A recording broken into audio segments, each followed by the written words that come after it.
Well, let's have this discussion right here on this show, because I'm joined by trans activist Freda Wallace and CEO of LGBT Alliance, Kate Barker. Kate, looking at the reaction to the Supreme Court's ruling, are people failing to read the room? Yeah, absolutely. I mean, look, I don't think the Labour Party are going to be particularly worried. They know that protesters are an entirely different breed to voters. And when we look at the polls on this issue, it's absolutely clear that the Labour Party is taking the right path with all this. Also, what we see from the polls is that attitudes towards things like men in women's sports and men in women's spaces and children being given puberty blockers have really hardened over the last 2 years.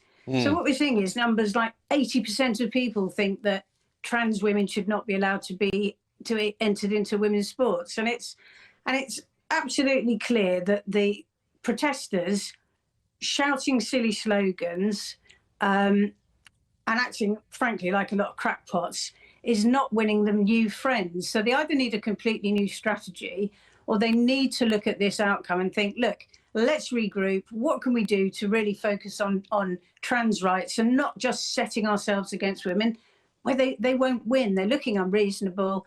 Public don't support them, and the Labour government knows what side its bread's buttered, and they're going to stick with us.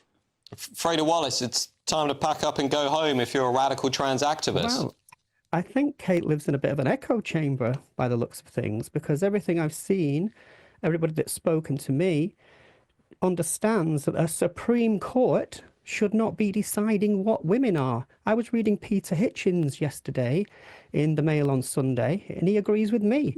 The idea that a Supreme Court can decide something like this, I believe in parliamentary democracy. I don't believe that directives or statutes like this should be upheld. And the people that are protesting on the street are a grassroots movement. They're the real people. They're not part of Tufton Street or a lobby group. They're the people that these issues are affecting.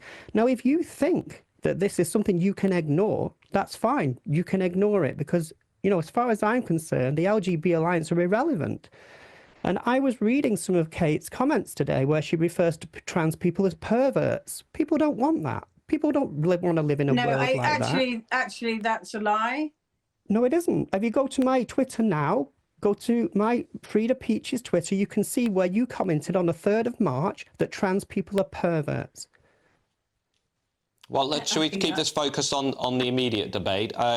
Kate Barker, this issue that actually there is still a significant grassroots movement that is trying to assert the voices of trans people that perhaps the Supreme Court judgment hasn't taken account of. I mean, how much credence do you give to that?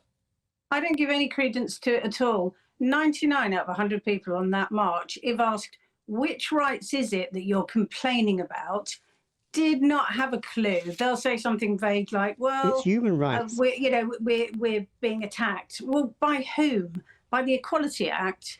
This ruling by the Supreme Court simply clarifies the law as it is already. It simply makes it clear nothing has changed. And the misogyny of this is so absolutely clear. Why is it that those crowds are mad at women and not mad at Stonewall and other lobby groups who spent 10 years leading them down the gender path, telling people, especially children, that it's possible to change sex, and now shrugging their shoulders and realizing that it's a complete mistake? They've led people they've led people completely the wrong way. And, you know, what we're left with is a lot of confused kids, a lot of whom are really vulnerable. And then you've got a lot of quite manipulative adults who are running the show. And they're two really, really different cohorts.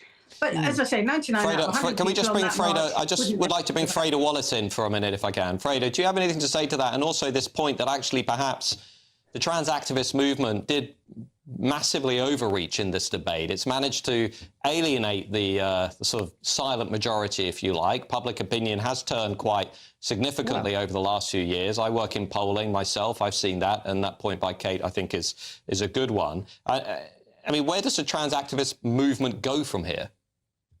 Well, you might know, Matt, that in the 1960s, when they decriminalised homosexuality, There was no poll. People didn't want that. People were very much against the decriminalisation of homosexuality. We don't judge human rights on a popularist view. If I was the only trans person in the world and you disagreed with me, I would still be right, because it's about autonomy and freedom and fairness. It's not about what Kate Barker thinks is a woman or what any Supreme Court judge thinks is a woman. I don't demand to be called a woman. I just exist as I am, liberally in society. When my mother calls me her daughter, when my niece calls me her auntie, there is no Supreme Court judgment for that. There is no postmodern breaking down of ideas. It is just how naturally people talk to each other. Well, it's interesting you should say that, because, of course, you're absolutely right.